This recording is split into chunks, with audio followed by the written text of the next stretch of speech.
Hello, I am Lieutenant Bruce Koss of the Los Angeles Police Department, Media Relations Division. This critical incident community briefing is intended to provide you with information about a law enforcement-related injury, also known as a LERI, that occurred in the city of Los Angeles. A LERI is a use of force incident where an individual requires hospitalization.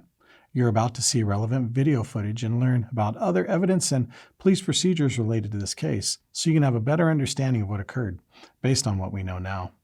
The LAPD conducts very thorough use of force investigations, which typically require investigators to interview multiple witnesses, view numerous hours of video footage, and analyze a significant amount of forensic evidence.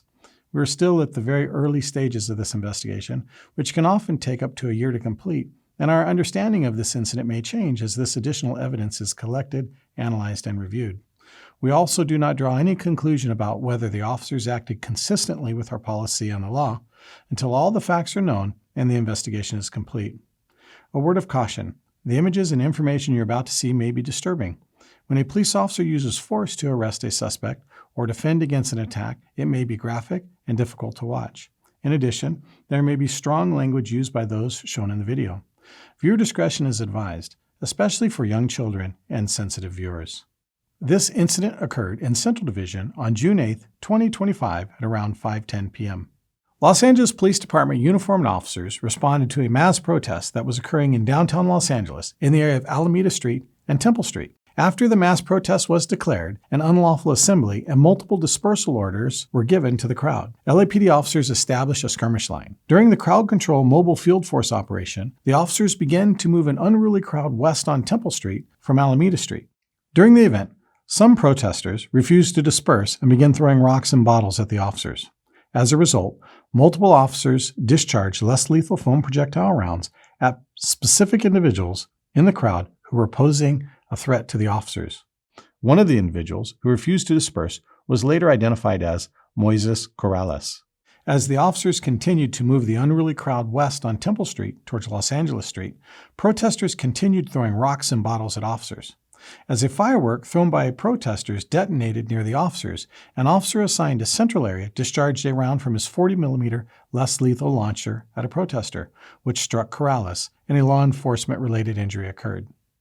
The 40mm less lethal device fires a foam projectile round. The round strikes the person's body and is intended to cause pain. While there may be bruising, it is designed to distribute energy over a broad surface area and not penetrate the body. The primary target of this less lethal device is the navel or belt line. A portion of this incident was captured on video from multiple cell phone cameras.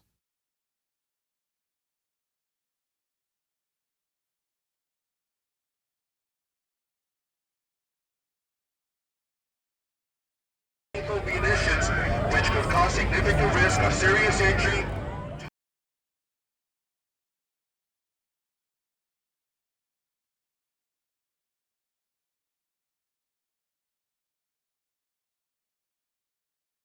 Mounted unit is 30 seconds out, and this crowd will be pushed westbound on Temple.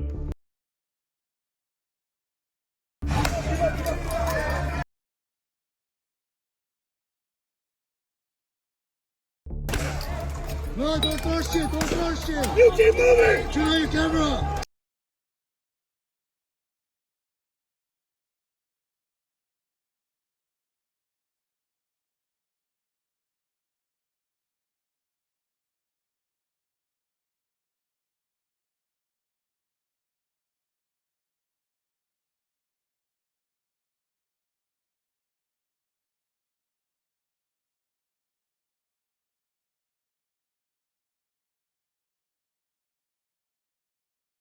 A portion of this incident was also captured on the responding officer's body-worn video. Body-worn video cameras are used by most officers assigned to field duties. They're worn at chest level and capture a general perspective within line of sight from that angle. The angle of the camera prohibits viewers from seeing everything the officers saw and experienced. Upon activation, both audio and video will turn on. However, body-worn video cameras have a buffer of video without audio from the previous 2 minutes prior to activation. This feature is designed to capture incidents that occur suddenly, where an officer doesn't immediately activate the camera. Here is body-worn video from the officers involved in this incident.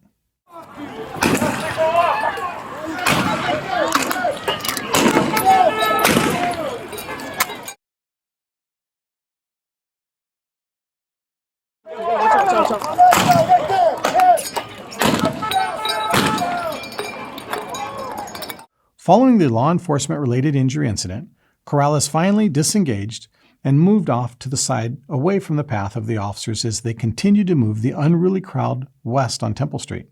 At the time of the incident, Corrales was not detained or identified as an individual struck by a foam projectile round.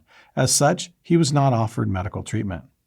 Corrales eventually self-transported to a local hospital to be treated for an injury he sustained to his face. While there, medical staff determined that Corrales would need to be admitted to the hospital for further treatment. On July 7, 2025, nearly a month after the incident, the department was notified of the injury sustained by Corrales.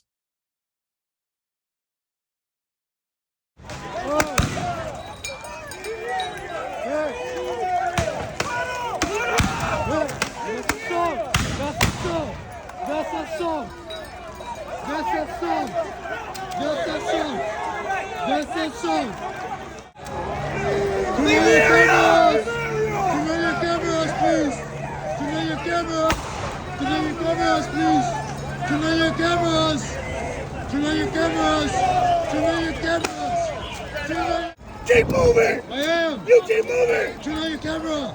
I want your camera on! Keep moving or get Camera hit! on! Keep moving or get hit! Camera! Keep moving or get hit! Turn on your camera! Keep moving or get Turn hit! on Area! You leave the area! You leave the area! You leave the area! You leave the area! I'm sorry, buddy! I'm sorry, buddy! I'm sorry, buddy! I'm sorry! Somebody! Yeah, right there! Yeah, right there! Right there! You're guilty! Right there! Man, fuck you!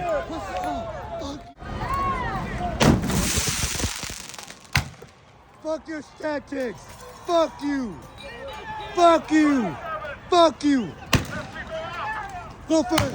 Go for it!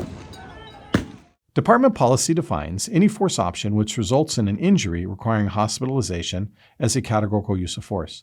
In accordance with that policy, LAPD's Force Investigation Division assumed investigative responsibility upon learning of the initial determination that Corrales required hospitalization as a result of the injury likely sustained during the incident. Force Investigation Division conducted an assessment into the matter which concluded on July 16, 2025, and determined that the use of force in this incident met the criteria for a law enforcement-related injury. Corrales was not arrested or cited as a result of this incident. Moises Corrales is a 49-year-old resident of Los Angeles. In the next several months, the LAPD will continue to investigate and analyze this incident. We will continue interviewing any new witnesses that may come forward and complete any forensic test. After the investigation is complete, our Critical Incident Review Division will forward their findings to the Chief of Police, who will make his recommendation to the Civilian Board of Police Commissioners. The board will evaluate the evidence to determine whether the officer's tactics and use of force in this instance met the high standards of all LAPD officers. Additionally, the Office of the Inspector General will conduct a parallel and independent review of the investigation and will provide its recommendations to the board. If you would like more information on how the LAPD investigates all serious uses of force, visit lapdonline.org, where you can find the LAPD's use of force policy and procedures. Thank you for taking the time to view this critical incident community briefing.